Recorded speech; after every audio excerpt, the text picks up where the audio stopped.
Livro A Visão do Tabernáculo, Dong Yulan, capítulo 13.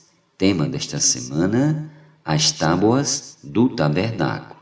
Meta de hoje: leitura das páginas 133 a 136. As Tábuas do Tabernáculo. Neste capítulo falaremos um pouco mais sobre as tábuas do tabernáculo, já mencionadas no capítulo 2. De acordo com Êxodo capítulo 26, versículos do 15 ao 30, as tábuas tinham 10 côvados de comprimento e 1,5 côvado de largura. Portanto, quando duas delas eram colocadas juntas, formava uma unidade de 3 côvados. O número 3 é muito importante na Bíblia, pois significa ressurreição, indicada pelo fato de Jesus Cristo ter ressuscitado 3 dias depois de sua morte. Como vimos, o fato de cada tábua ser a largura de 1,5 côvado indica a necessidade de servirmos o Senhor em cooperação, em coordenação com outros irmãos. Isso é especialmente importante entre marido e mulher. Juntos, eles formam uma unidade completa de serviço a Deus. Mas como podem marido e mulher serem um se há tantas diferenças de temperamento entre eles? Essa unidade só é possível por meio do Cristo ressurreto, representado pelos 3 côvados. A vida ressurreta de Cristo é capaz de eliminar nossas diferenças e fazer-nos totalmente um. O Senhor uniu homem e mulher não apenas para que vivam juntos, mas principalmente para serem cooperadores espirituais, um ajudando o outro a progredir espiritualmente. Alguns pensam que pode servir melhor o Senhor na igreja se permanecerem solteiros. Ao casar, uma irmã, por exemplo, teria menos tempo livre para pregar o Evangelho ou ir às reuniões, pois estaria envolvido com filhos e com o marido, e somente ele poderia participar de todas as reuniões. Desse modo, os maridos entrariam no reino milenar e seriam vencedores, mas as esposas não.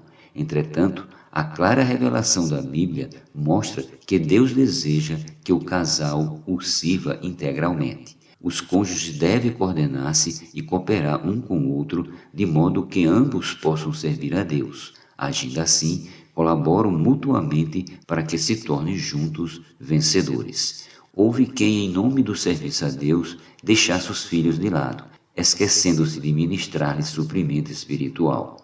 Os filhos são incumbências dadas por Deus aos pais, e deles Deus cobrará pelo que tenha feito ou deixado de fazer em relação aos filhos.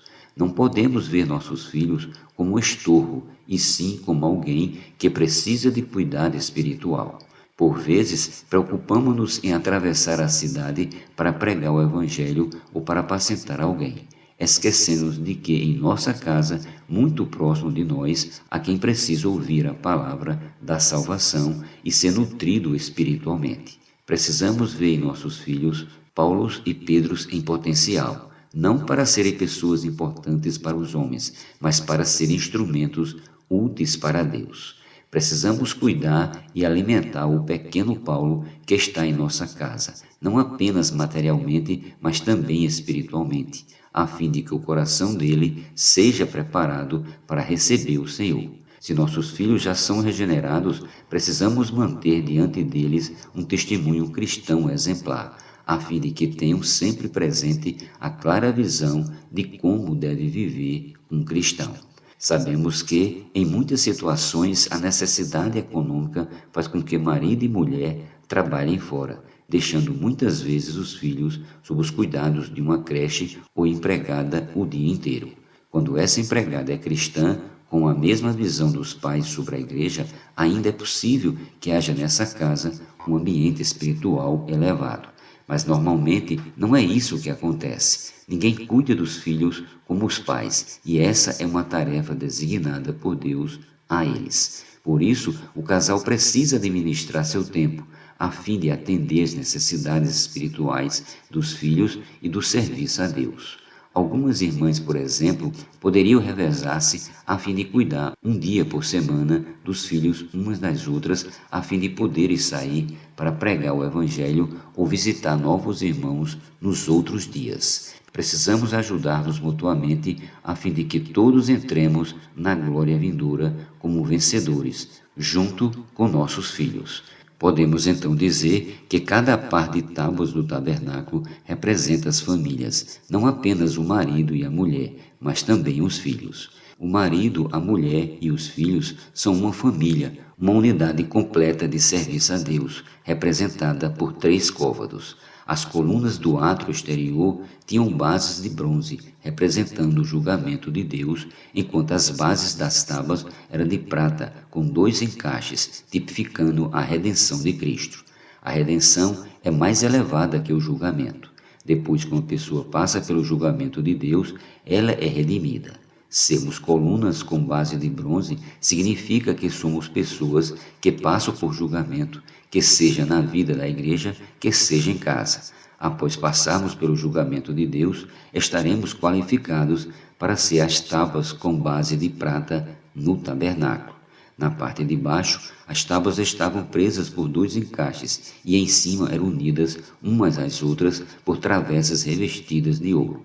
Havia também as tábuas de canto, as quais eram duplas por baixo. Se aplicarmos o fato de as tábuas serem casais ou famílias, podemos dizer que as tábuas de canto são os irmãos solteiros. Eles cooperam efetivamente com os casais, podendo cuidar de crianças enquanto os pais saem para pregar o evangelho, por exemplo. Não queremos aqui dar fórmulas a serem seguidas. O importante é que cada filho de Deus sinta-se convocado por Ele a servi-lo integralmente, onde quer que esteja, quem quer que seja.